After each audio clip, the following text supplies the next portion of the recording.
कहते हैं जब धरती लगे फटने प्रसाद लगे बटने, कुछ वैसा ही हो रहा है। फ्रांस ने ताइवान को अकेला छोड़ दिया था क्या? चाइना को गलतफहमी हो गई। फ्रांस ने अब मिराज फाइटर जेट के साथ कुछ ऐसा किया है जो चाइना को गुस्से और तिमिलाहट से भर रहा है।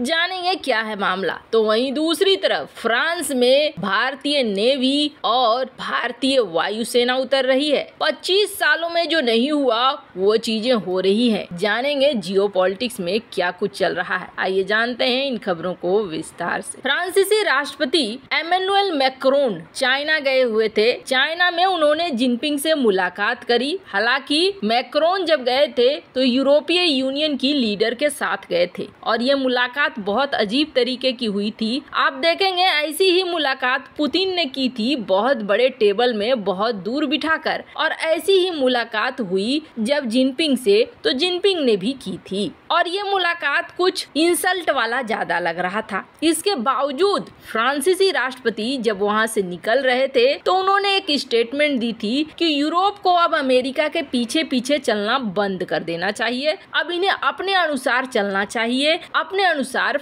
देखना चाहिए। चीन ताइवान का अगर मामला आता है तो हमें इस मामले में कूदना नहीं चाहिए। फ्रांसीसी राष्ट्रपति जब ये बात वहाँ से कहकर निकले थे तो उनकी बड़ी आलोचना हो रही थी। उनकी आलोचना इस बात को लेकर भी हुई कि आखिर ऐसा क्यों कह दिया इन्होंने, ये बहुत गलत बात है। ताइवान ने भी इस मामले में एक डिप्लोमेटिक रिप्लाई दिया था।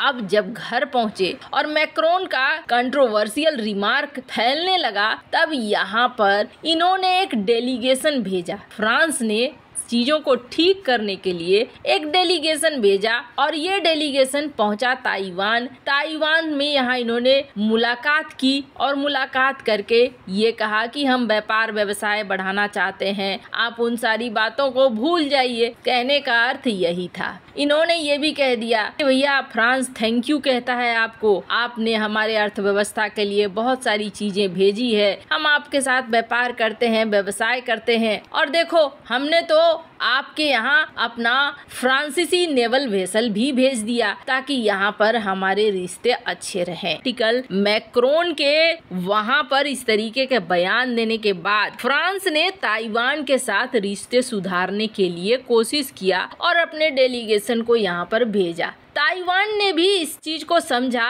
कि जब तक फ्रांस में पैसे नहीं लगाओगे तब तक फ्रांस कब्जे में नहीं आएगा। जब फ्रांस को अपना पैसा डूबता हुआ दिखेगा तब वो भी मुझे बचाने आएगा। स्क्रीन पर आप देख सकते हैं ताइवान की कंपनी है प्रोलग्यूम। इन्होंने अब $5 बिलियन का इन्वेस्टमेंट कर दिया है फ्रांस के बैटरी प्लांट पर। यानी पैसा पैसे को खींचता है, यूरोपियों को पैसे से लुभाया जा सकता है। ताइवान ने इसी चीज को दिमाग में लगाया और ताइवान ने कहा कि हम यहाँ पर इन्वेस्टमेंट करते हैं, आपके यहाँ हम बैटरी प्लांट में पैसे लगाते हैं। अब यहाँ पर इन्वेस्टमेंट का दौर बढ़ गया, यानी कि अब चाइना की बराबरी करने की कोशिश ताइवान करने लगा। हालांकि व्यापार के मामले में बराबरी नहीं हो पाएगी, पर फिर भी इस प्लांट की वजह से 12,000 लोगों को डायरेक्ट जॉब मिल रहा है और यूरोप के साथ ताइवान के रिश्ते भी अच्छे हो रहे हैं। अब फ्रांस एक कदम और आगे बढ़ गया। और आगे क्यों बढ़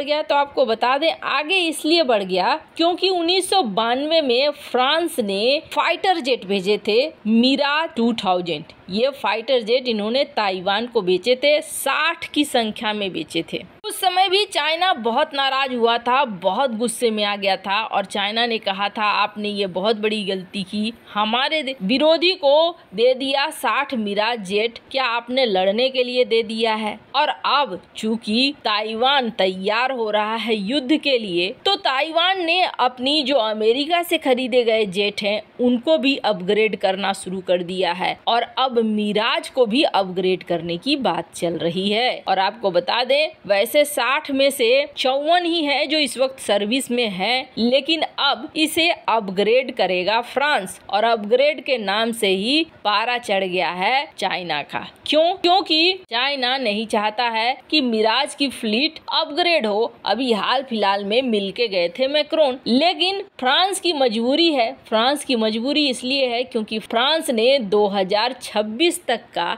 ये कॉन्ट्रैक्ट साइन किया है कि उसे अपग्रेड करना ही पड़ेगा, चाहे या न चाहे। यानी यहाँ पर जितना बचने की कोशिश कर रहा था फ्रांस कि चाइना के साथ आमने सामने पाला न पड़े, उसका उलट देखने को मिल रहा है। खैर, जहाँ एक तरफ ये सब कुछ हो रहा है तो वहीं दूसरी तरफ भारत और फ्रांस के संबंध, वैसे तो आप देखेंगे मैक्रोन और पीएम मोदी जब भी मिलते हैं बहुत खुले दिल से मिलते हैं। दोनों की दोस्ती देखते ही बनती है, गले तो ऐसे मिलते हैं जैसे कि बीच में हवा भी पास ना हो। दोनों की दोस्ती हर मंच पर देखने को मिलती है, लेकिन ये मत सोचिए कि भारत और फ्रांस के बीच ये दोस्ती आज की है। भारत और फ्रांस के बीच काफी लंबे समय से ऐसे ही रिश्ते रहे हैं। मैक्रोन ही नहीं, उनके पहले के जो पूर्वज बैठे थे कुर्सी में, उन्होंने भी भारत के साथ रिश्तों को अच्छा ही रखा है। इसके कई प्रमाण मिले हैं। जब भारत ने